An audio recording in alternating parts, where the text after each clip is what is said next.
Y para hablar un poco más de este tema, un poquito más a detalle, nos visita en el estudio el doctor Rogelio Rodríguez Garduño, ya sabe usted, investigador y catedrático de la Facultad de Derecho de la máxima casa de estudios. Bienvenido, doctor. César, muchas gracias. Buenas tardes. Bueno, ley de remuneraciones y sus efectos en el Poder Judicial primero, que es donde empezó la controversia. ¿Cómo está el tema? ¿Sí ganan 600,000, 578,000? ¿Quiénes lo ganan? ¿Cómo lo ganan? ¿Cómo está esto? La realidad es que has dado un dato hace un momento, que este dato lo podría corroborar un servidor y compartir.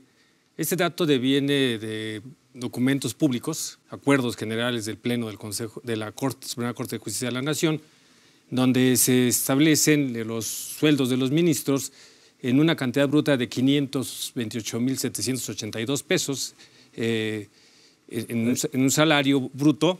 Bueno, de hecho ahí estamos viendo, en la pantalla usted puede ver algunos rubros de este dinero que les llega a algunos ministros. No todos ganan esto, pero ahí están. El sueldo anual, 4,743,537. De prima vacacional, 95,475. El aguinaldo, es decir, lo que se da por aguinaldo de todo un año, 586,317. Tienen un seguro de vida institucional de 33,876. Seguro de gastos médicos mayores, 47,770. Y un seguro de separación individualizado de 528,000. Son algunos rubros. Hay otra lámina, porque viene el recurso mensual. Al final, si vemos en una siguiente lámina, ustedes se van a poder dar cuenta de cómo se calcula y cómo se determina al final que la remuneración de todo esto al mes son 578,186, pero son los de mayor antigüedad, ¿no? En efecto, el dispositivo del artículo 94 de la Constitución, que ayer Mario Delgado señaló, el apego a la Constitución, el senador Mario Delgado, diputado, nos refiere que no podrá ser disminuido durante el encargo de los depositarios del Poder Judicial, ministros de la Corte, magistrados, jueces, consejeros de la Judicatura Federal y magistrados del Tribunal Electoral. Y en ese sentido tenemos que tomar en cuenta el salario que se les fijó al momento de que fueron nombrados como ministros, el caso que estamos abordando de manera particular. Por eso la diferenciación, el caso del presidente tiene un ingreso extraordinario en su carácter de presidente del Consejo de la Judicatura Federal, que hemos comentado en otro momento, y algunas remuneraciones extraordinarias por esa duplicidad del encargo. Pero es un caso excepcional del presidente. Este sueldo bruto no es, para nuestro auditorio, no es lo que reciben desde el punto de vista en su ingreso como nosotros, como todo trabajador, lo que se llevan como salario neto. El salario neto, con grados diferenciados, ronda los 280,000 hasta los 360,000 pesos aproximadamente, dependiendo, como bien lo señalaste, de la antigüedad de los señores ministros.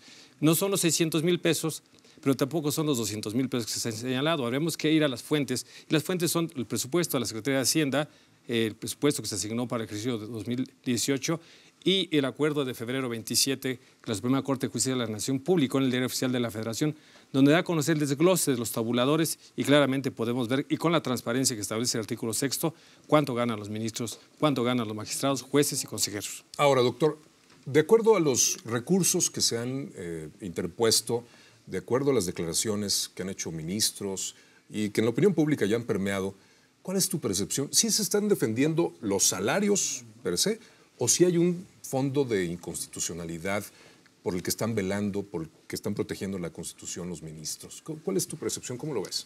Bueno, hay varias aristas de este problema. Por un lado, se ha sostenido que está de por medio el salvaguardar la autonomía entre los poderes. En un esquema republicano como el mexicano, la separación de poderes debe ser fundamental. Y el Poder Judicial de la Federación ha señalado que su papel en este equilibrio será la interpretación del texto constitucional en sus diferentes consecuencias. Porque hoy tenemos aparentemente un choque de dispositivos constitucionales. ¿Cuál es?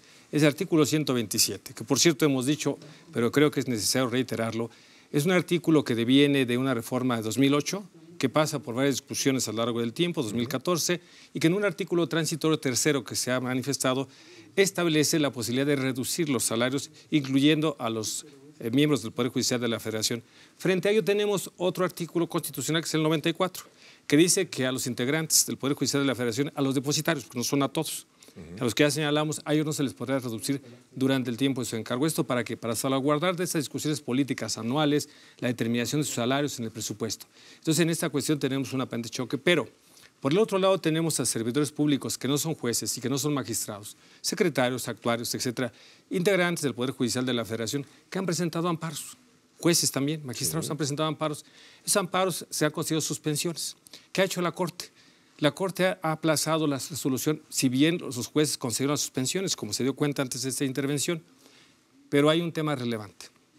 Se interpusieron 2 acciones de inconstitucionalidad, una de ellas presentada por la Comisión Nacional de los Derechos Humanos y la otra presentada por el 33% de la Cámara de Diputados y Cámara de Senadores, por los grupos parlamentarios opositores al partido mayoritario. Esta acción de inconstitucionalidad es un instrumento que está previsto en el artículo 105, fracción 2, como bien has dado cuenta en el previo de esta análisis. Sí, el que ya impugnó, digamos, la propia presidencia a través de la consejería. ¿Cuál es lo relevante? Que la acción de inconstitucionalidad, la 105 y su acumulada 108, le fue turnada al ministro instructor Pérez Dayán. El ministro Pérez Dayán, Gelacio Pérez Dayán, concedió inusitadamente una suspensión. Y esta suspensión dice que no se suspende la norma, se suspenden los efectos de la norma. Y esto es verdaderamente complicado de entender, porque si por un lado estamos procurando velar por la constitucionalidad, ¿no es inconstitucional eso? La Constitución remite, César, para poderlo decir claramente, en términos del 105, a su ley reglamentaria.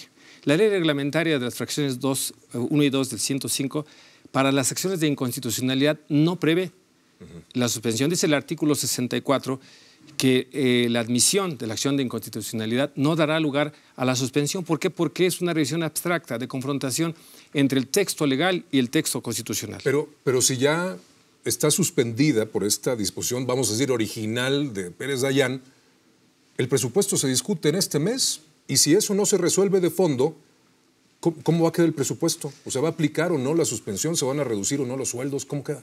Primero me gustaría hacer un breve paréntesis. Lo señalabas hace un momento. La Consejería Jurídica de la Presidencia, a través de su titular, ha presentado un recurso de reclamación. Todo esto es novedoso porque el recurso de reclamación no debería estarse sustanciándose en este incidente inusitado. ¿Por qué? Porque este incidente no es materia de acciones, pero así como no es materia de acción de la suspensión, tampoco la reclamación. Entonces, en un desaseo, en una línea constante de desaseos, tenemos una suspensión y tenemos una reclamación. ¿Qué se pretende dilucidar? Se pretende dilucidar que si la reclamación prospera, quede sin efectos la suspensión. Y entonces el presupuesto que se presente, el que se apruebe, donde ya están ajustados los salarios, se atenga al 127 con los matices del 94, como lo estableció el diputado, como se ha venido señalando. Pero si no fuera así, la suspensión alcanza para que los salarios que se apliquen a los servidores públicos en lo general sean con los criterios del presupuesto 2018. Yo sé que pues no se podría, o podrían ampararse ya por este nuevo incidente los servidores públicos, no nada más los jueces. Todos los servidores públicos. El artículo 75 de la Constitución, en otro tema que se refiere a la no aprobación del presupuesto, estableció que cuando no se tenga un presupuesto se esté a lo establecido para el ejercicio inmediato anterior. Y entonces tendríamos presupuestados sueldos y salarios para los servidores públicos de 2018 y un artículo constitucional, una ley que estaría nugada, esto estará ahorcada en tanto se resuelve. Bueno, pues entonces se está abriendo toda una nueva discusión con esto que usted acaba de escuchar. Le vamos a dar seguimiento. Muchas gracias, César, por contrario. quitar el velo que a veces tenemos sobre lo que dispone nuestra Constitución y lo importante que es. Gracias, doctor. Gracias, César. Gracias, auditorio. Hasta la próxima. Hasta luego.